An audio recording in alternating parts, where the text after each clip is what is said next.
Let me show you a better than bakery style banana bran muffin.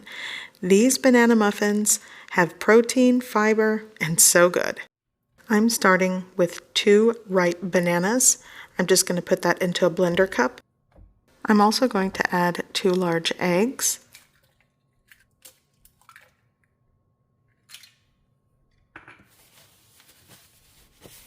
Instead of sugar, I am going to add 15 to 20 dates. I'm also adding 2 tablespoons of cooking oil, actually avocado oil, 1.5 teaspoons of vanilla. Here I have 1 cup of cottage cheese. This is a 2% milk fat cottage cheese, and I'm going to add 1/4 cup of water to get things going. Now puree and blend well.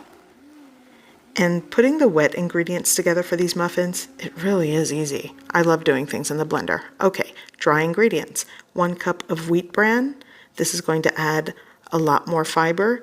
Whole wheat flour. This is 1.25 cup of whole wheat flour. I'm going to give that a mix. And I haven't played around with this recipe if you don't have wheat bran, so I don't know the amount if you wanted just to add flour. So a pinch of salt and 1 teaspoon of cinnamon, ground cinnamon, 1 teaspoon of baking soda and baking powder. Give it a mix, and that's the dry ingredients. And like I said, I'm not quite sure if you don't have wheat bran. Maybe you could use a little bit of oat flour, but I'm not sure of the ratio. So I'm pouring the wet into the dry, and you're just going to combine and mix well. So I have been experimenting a lot with adding extra fiber or protein into breakfast muffins because my youngest son really doesn't have a great diet because he suffers from food aversions. He's on the spectrum, so getting him to try healthier versions of things that he likes is really difficult. So these work really well. Okay, so I'm going to divide this batter into 11 muffin cups. You can divide this into 12. I just wanted to make these a little extra high for thumbnail purposes, but you can divide it into 12.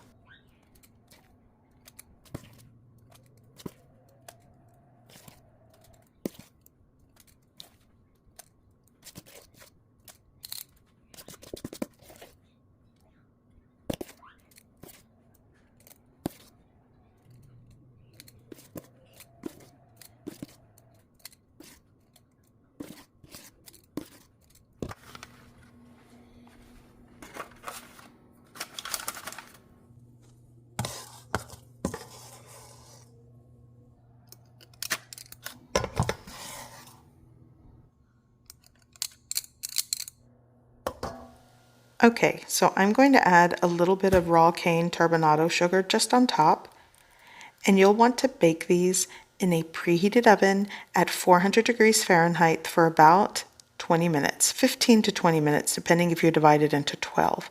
Okay, so these are going into the oven, and once they are done, your kitchen is going to smell like a bakery.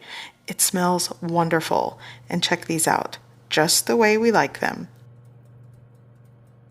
So I'm going to place these onto my stove top, and then I'm going to place them on a wire rack to allow them to cool. That's kind of the hardest part when you're baking things, to let things cool before you get to eat them. But look at this, absolutely perfect. And that was in a hot spot. That's okay, it's going to be good. Okay, so here on this wire rack, I'm just going to transfer these because I really want these to cool before we dig into them. And also, I have been baking muffins a lot lately, so be on the lookout for more muffin variations. This is the one that I was baking today because I had those 2 ripe bananas. But here I'm just going to let them cool, and once they cool, I'll show you what they look like. Now that I can handle this, look at this. It's tender, moist, and so flavorful. You could also add walnuts or pecans into the mix, and it's the perfect muffin. So I hope you give this recipe a try. I hope you like it, and thanks for watching.